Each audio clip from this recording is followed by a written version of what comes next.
Radio Lomax, l'émission du 106. Peut-être un peu magicien, en tout cas performeur insaisissable, notre invité part sur les routes avec piano, guitare et voix pour revisiter les points stratosphériques de son répertoire. Et il y en a, de ses débuts éponymes en 1998 jusqu'au récent Folkocracy, un voyage de musique du terroir en portée savante, des espoirs de la Tin Pan Alley jusqu'aux arrière-cours de cabarets interlopes. Rufus Wainwright nous attend. Roule. Radio Lomax, l'émission du 106. Hi Rufus. Hi. Hi. We're thrilled to have you. Thank you for being here. Really. Thanks for having me. Okay. Okay. I'll sum up this tour like really bravely. Okay. It's mainly back to the basics, right? Yeah, I mean, I haven't done a tour in France for many, many years. Okay. I mean, I've played Paris a few times and maybe Lyon, like a few gigs here and there, but I haven't done some of the other cities.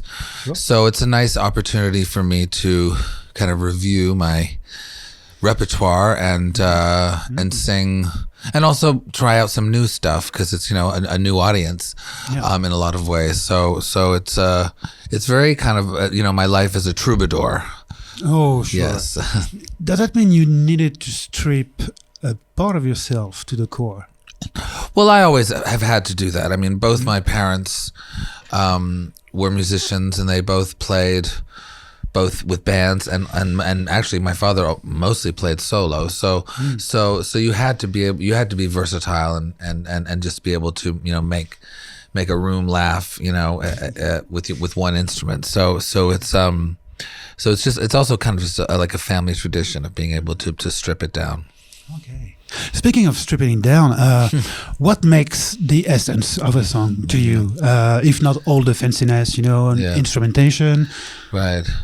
Well, I mean, look, I'm so happy because recently there's an expression that I love, and it's what comes from the heart goes to the heart. And recently I was at a performance of Beethoven's Missa Solemnis, a massive classical piece. And I didn't know this, but Beethoven said that for that piece. so I was just so excited to be reintroduced to that saying. But it really is that for me. What comes from the heart goes to the heart. So if it's, and especially in songwriting, because it's I don't know, it has to mean something to you, even if it's not a song about you or about anyone but it has to be, you have to have you're transferring love, so so it's got to mean something to you. Oh, sure.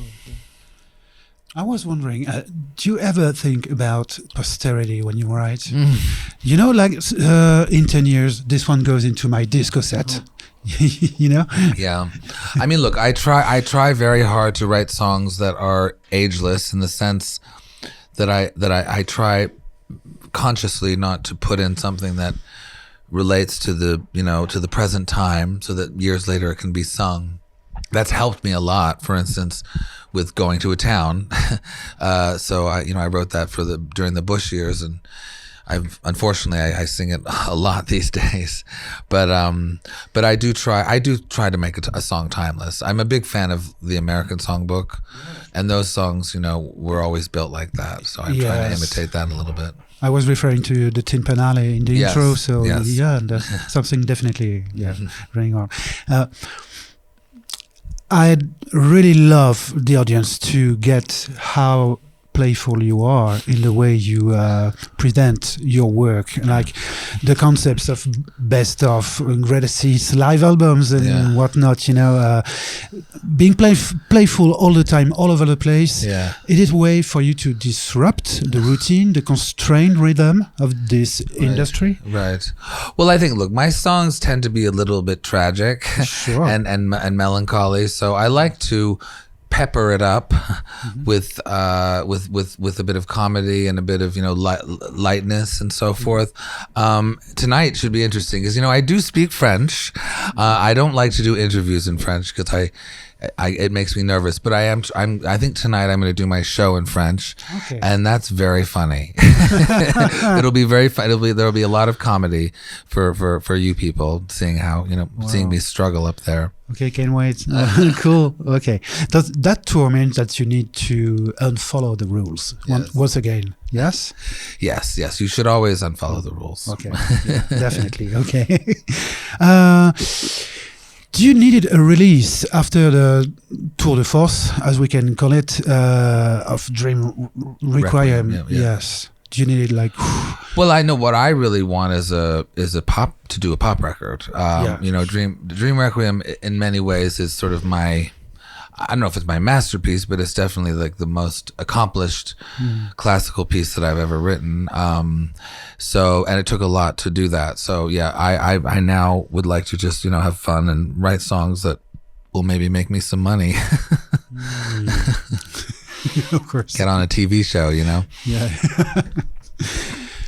Do you realize you are really bridging a gap between genres with your career? Like, sonically and socially. Yeah. From the mud of, fall festivals to the salon of an opera. Yeah. I mean, look, I know that. I don't try to do that on purpose. I think one of the things that I learned a lot when I got into classical music is that they try to do this thing, crossover thing where they'll have, a pianist or a violinist be kind of this sexy person. And I know a lot of great sexy musicians, and this is nothing against them, but sometimes like when they try to do this crossover thing where it's very deliberate, like we're going to mix classical and disco or whatever.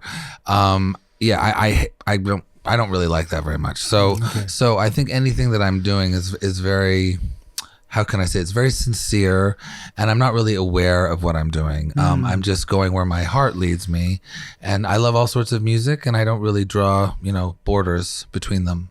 Okay, cool. And to finish on a light note, yes, I was wondering if you had a word for Judy. And a word for Judy, or sure, a word for her, because she's. Oh, I see. So something to tell. Oh well, what the word I would say, because I'm doing the 20th anniversary in London on June 10th at the Royal Albert Hall, the 20th anniversary of my Judy record. So I just want to say. I've made up with Liza. Liza and I are friends now, which means the world to me. Okay. I hear you're all forgiven. Have you got your ears on the Magnetic Fields version of their song Judy Garland? I need to get to that. Yeah, sure. Definitely. Okay. I'll call Stephen Merritt. Okay, great. Thank you, Rufus, for your time and your kindness. Thank you very so much. much. Thank you. My pleasure. See you on stage. Okay. Radio Lomax.